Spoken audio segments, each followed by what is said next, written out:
নমস্কার সকলকে, Mithu's kitchen official চ্যানেলে আপনাদের সকলকে স্বাগত জানাই।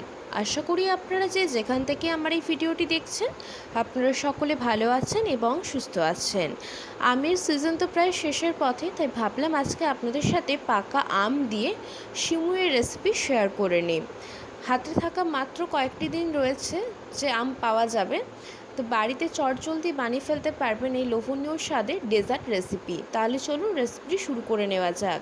তার জন্য প্রথমেই কড়াইয়ের মধ্যে বড় চামচের 2 চামচ আমি গাওয়া ঘি খুব ভালো করে ঘিটাকে গরম করে নিয়েছি। ঘিটা ভালো করে গরম হয়ে আসলে আমি এখানে সিমুই নিয়েছি 1 বাটি। আপনারা যতটা পরিমাণ বানাবেন সেই মতো এখানে সিমুইটা নিয়ে নেবেন।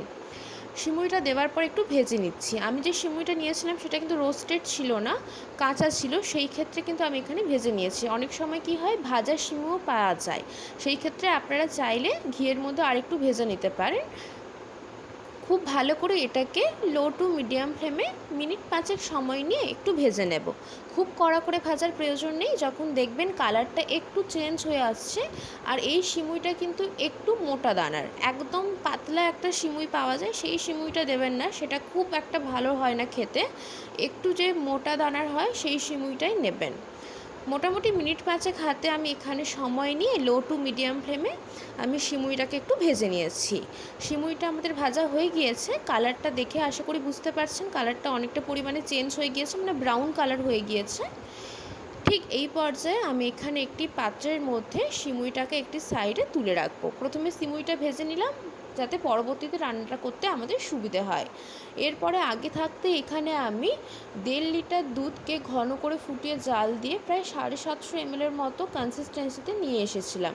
সেটা আশা করি দুধের কালার দেখেই বুঝতে পারছেন, বা কতটা ঘন পুরু সর পড়েছে দুধে সেটা দেখে আশা করি বুঝতে পারছেন। যেহেতু ভিডিওটা বেশি বড় যাতে না হয়ে যায়, সেই জন্য আমি এখানে অফ ক্যামেরাতে কিন্তু দুধটাকে আগে থাকতে ফুটিয়ে ঘন করে জাল দিয়ে দিয়েছিলাম।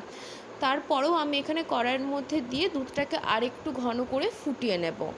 আর এখানে কিন্তু আমি খাঁটি গরুর দুধ ব্যবহার করেছি। আপনারা চাইলে গুঁড়ো দুধে করতে পারেন, বা যে লিকুইড দুধ কিনতে পাওয়া যায় প্যাকেট, সেই দুধ দিয়েও করতে পারেন। তবে আমি বলবো খাঁটি গরুর দুধে যে কোনো মিষ্টি বলুন বা ডেজার্ট রেসিপি বলুন না কেন, খেতে বেশি টেস্ট হয়।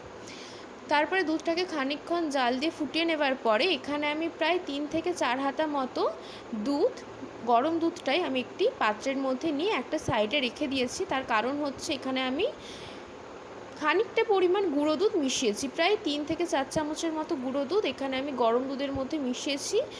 আসলে কিছুই না, এর মধ্যে গুঁড়ো দুধ একটু দিলে টেস্টটা আর একটু ভালো আসে, সেই কারণে আর একটু ঘন হবে।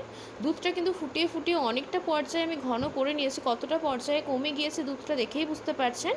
ঠিক এই পর্যায়ে আমি এখানে গরম দুধের মধ্যে যে গুঁড়ো দুধটা মিশিয়ে মিশ্রণটা তৈরি করেছি সেই মিশ্রণটাও দিয়ে দিলাম। দিয়ে দেওয়ার পরে 2 থেকে 3 মিনিট মতো খানিকক্ষণ আমি এখানে একটু নাড়াচাড়া করে নিয়েছি। কালারটা কিন্তু দেখেই বুঝতে পারছেন চেঞ্জ হয়ে গিয়েছে। আর আমি কিন্তু এর মধ্যে পরবর্তীতে আর ঘিয়ের ব্যবহার করব না। সিমুইটা যেহেতু ভেজেছিলাম ওই কড়াইয়ের মধ্যে কিন্তু দুধটাকে আমি জাল করতে বসিয়ে দিয়েছি। আশা করি আপনারা দেখেছেন। খুব ভালো করে কিন্তু একটু নাড়াচাড়া করে নিয়েছি। দুধটাকে আর একটু ফুটিয়ে নেব, মানে মিনিট 5 হাতে সময় নিয়ে যখন একটু ফুট আসতে শুরু করবে ঠিক সেই পর্যায়ে আগে থাকতে ঘিয়ের মধ্যে ভেজে রাখা যে সিমুইটা আমরা সরিয়ে রেখেছি সেই সিমুইটা কিন্তু এর মধ্যে দিয়ে দেব। দেখুন ঠিক এই পর্যায়ে কিন্তু একটু ফুটতে শুরু করেছে দুধটা অনেকটা পর্যায়ে ঘন হয়ে গিয়েছে। আমি আপনাদেরকে একটা কথাই বলতে চাই, যদি পসিবল হয় খাঁটি গরুর দুধ দিয়ে পায়েসটা করতে পারেন, ভীষণ লোভনীয় হয় খেতে। বাড়িতে অবশ্যই করে একবার হলেও ট্রাই করে দেখতে পারেন, খুব ভালো লাগবে।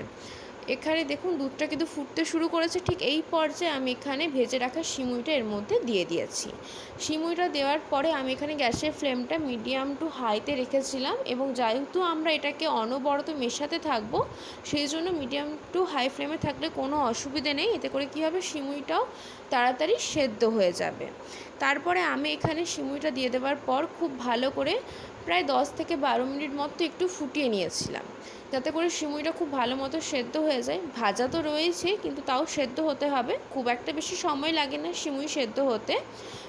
10 থেকে 12 মিনিট হাতে সময় নিয়ে এটাকে আমি খুব ভালো করে ফুটিয়ে নিয়েছি। আর অতি অবশ্যই করে গ্যাসের ফ্লেমটা মিডিয়াম টু হাইতে রাখবেন, আর অনবরত কিন্তু মেশাতে থাকতে হবে। না হলে কিন্তু কড়াইয়ের গায়ে লেগে যেতে পারে এবং দুধ উতলে উঠতে পারে। সেই ক্ষেত্রে অনবরত মেশাতে হবে। এখানে দেখুন কতটা পরিমাণে ঘন হয়ে গিয়েছে এবং সিমুইটা একদম ভালো মতো সেদ্ধ হয়ে গিয়েছে, ফুলে উঠেছে। দেখে আশা করি আপনারা বুঝতে পারছেন।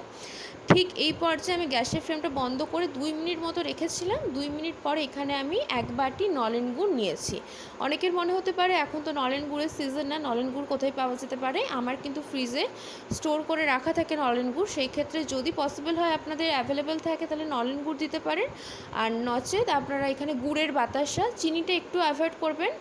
আর যদি পসিবল হয় তাহলে হচ্ছে পাটালি গুড় যদি থাকে পাটালি গুড় দিতে পারেন, নাহলে আখের গুড় দিয়ে করবেন না, আখের গুড়ে কিন্তু টেস্টটা ভালো আসে না।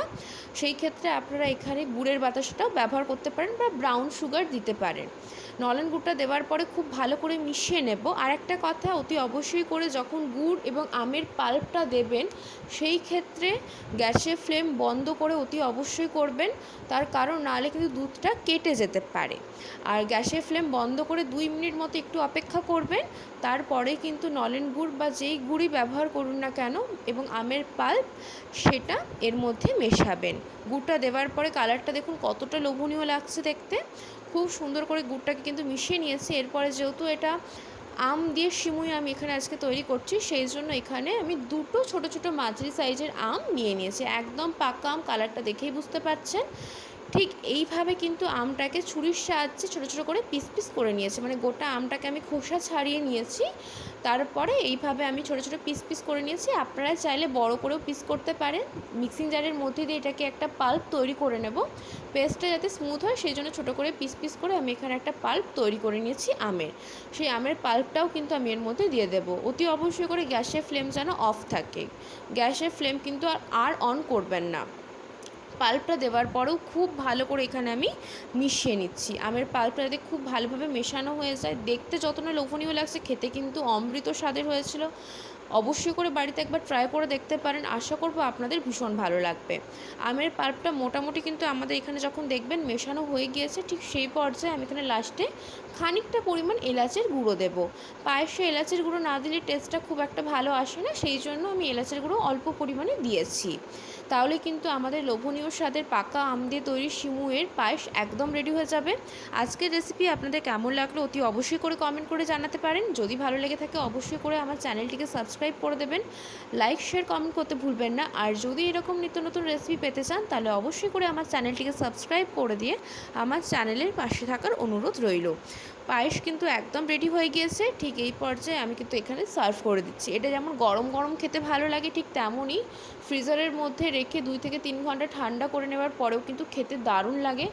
আমের সিজন শেষ হওয়ার আগে অবশ্যই করে বাড়িতে এই পাকা আম দিয়ে সিমুইয়ের রেসিপি ট্রাই করতে ভুলবেন না।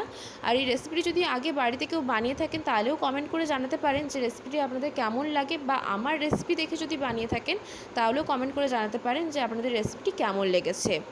খুব সুন্দর একটি রেসিপি, চটজলদি কম সময়ের মধ্যে তৈরি হয়ে যায়। ছোটো থেকে বড় সকলের বেশ পছন্দ হবে। আমি কিন্তু এখানে সার্ভ করে দেওয়ার পরে উপর থেকে খানিকটা পরিমাণ নলেন গুড় দিয়ে ডেকোরেশন করে দিয়েছিলাম। এটা পুরোপুরি অপশনাল, আপনারা করতেও পারেন নাও করতে পারেন, দেখতে সুন্দর লাগে সেই জন্যই করে দেওয়া। রেসিপি কেমন লাগলো কমেন্ট করে জানাতে কিন্তু একদম ভুলবেন না। বাড়িতে অবশ্যই করে কিন্তু পাকা আম দিয়ে এই সিমুইয়ের ডেজার্ট রেসিপি ট্রাই করে দেখতে পারেন। যদি ভালো লেগে থাকে তাহলে অবশ্যই করে আমার চ্যানেলটিকে সাবস্ক্রাইব করে চ্যানেলের পাশে থাকবেন।